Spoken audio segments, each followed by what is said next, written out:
সবাই কেমন আছো? আমি আবারও চলে এসেছি আরেকটা রান্নার ভিডিও নিয়ে। আর প্রতিবারের মতো এইবারের রান্নাটাও আমি করে নিই। এইবারের রান্নাটাও করেছে মাসি, আর আমি সব গুছিয়ে দিয়েছি। তো আমাদের সবারই একইভাবে মাংসের ঝোল খেতে ভালো লাগে না। তো যারা অন্যরকমভাবে খেতে চাও তারা এই চিকেন মালাইকারিটা টেস্ট করতে পারো বা বাড়িতে বানিয়ে দেখতে পারো। এটা সত্যিই খুবই সুন্দর। তো এটা রান্নার জন্য যে যে জিনিস লাগবে সেটা হচ্ছে আদা, রসুন, পেঁয়াজ, টমেটো, কাঁচা লঙ্কা, চারমগজ, কাজু বাদাম, বাস আর কিচ্ছু না। তো মাসি প্রথমে মাংসটাকে টক দই আর সর্ষের তেল, হলুদ দিয়ে ভালো করে ম্যারিনেট করে রেখেছিল। তারপর মাসি কড়াইতে তেল দিয়ে দিল, দিয়ে তাতে ফোড়ন দিল তেজপাতা, জিরে, শুকনো লঙ্কা, দারচিনি, লবঙ্গ, এলাচ। তো সেটা ভালো মতো হয়ে গেলে তারপর মাসি দিয়ে দিয়েছিল পেঁয়াজ। আর পেঁয়াজটা যখন হালকা ব্রাউন কালার হয়ে এলো তখন মাসি দিয়ে দিল টমেটো। এবার এই টমেটোটা দিয়ে মাসি সুন্দর করে কষতে থাকবে যতক্ষণ না কালার চেঞ্জ হবে। তারপর যখন কালারটা একটু চেঞ্জ হয়ে আসলো তখন দিয়ে দিল আদা বাটা, রসুন বাটা। তো আদা বাটা, রসুন বাটা দেওয়ার পর মাসি এটাকে ভালো করে আবার নাড়িয়ে চাড়িয়ে নিল। তারপর দিয়ে দিল জিরের গুঁড়ো আর ধনের গুঁড়ো। যেন তো আমিও শুধু মাংসের ঝোলটাই করতে পারতাম। তারপর মাসি যখন রান্না করে আমি ভিডিও করতে করতে আস্তে আস্তে একটু একটু করে শিখে নিয়েছি।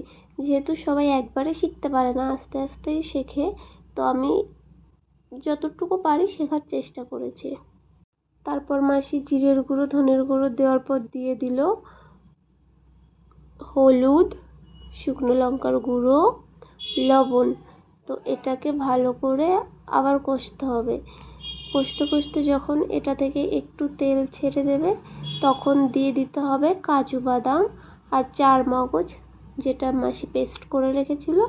আর সেটা থেকে একটু জল, যেহেতু মিক্সিতে করা হয় ওর গায়ে অনেকটা লেগে থাকে, সেটা ধুয়ে যতটা জল হয় মাসি ততটা দিয়ে এটাকে ভালো করে কষিয়ে নেবে। তো তোমরা দেখতে পাবে এটা যখন পুরো কষানো হয়ে যাবে কালারটা কত সুন্দর আসবে। তো কালারটা তোমরা দেখতেই পাচ্ছ কত সুন্দর এসছে। তারপর মাসি দিয়ে দিল কাঁচা লঙ্কা, আর এবার দিয়ে দিল চিকেন। এবার মাসি দিয়ে দেবে একে একে চিকেন। আর এই চিকেনগুলো দেওয়া হয়ে যাওয়ার পর মাসি মশলার সঙ্গে সুন্দর করে এই চিকেনটাকে মিশিয়ে নেবে। জানো তো এখানে একটা প্রবলেম হয়ে গেছিলো, মানে মাংসটা ওই দিন বেশি ছিল আর কড়াইটা হয়ে গেছিলো ছোট। তো চলো লাস্ট পর্যন্ত দেখতে থাকো যে এটা কি হয়। মাসি সব মশলা মিশিয়ে এটাকে ঢেকে রেখেছিল, আর ঢাকার পর দেখো এটা কতটা জল ছেড়ে দিয়েছে মাংসের ভেতর থেকে। তো মাসি এটা অনেক সাবধানে উল্টে পাল্টে দিচ্ছিল যাতে পড়ে না যায়। তো তোমরা লাস্টে দেখতে পাবে যে এটা কী অবস্থা হয়েছিল, যেটার জন্য আমরা একদমই প্রস্তুত ছিলাম না যে এমনটাও হতে পারে। তো মাসি ঢেকে দেওয়ার পর ঢাকনা তুলে নাড়াচাড়া করে নিয়েছিল, আবার মাসি ঢেকে দিয়েছিল, তারপর মাসি আবার ঢাকনাটা খুলে নিয়েছে। তো চলো এবার মাসি ভালো করে দেখবে যে এটা হয়েছে নাকি। হয়ে গেলে মাসি দিয়ে দেবে এর মধ্যে জল।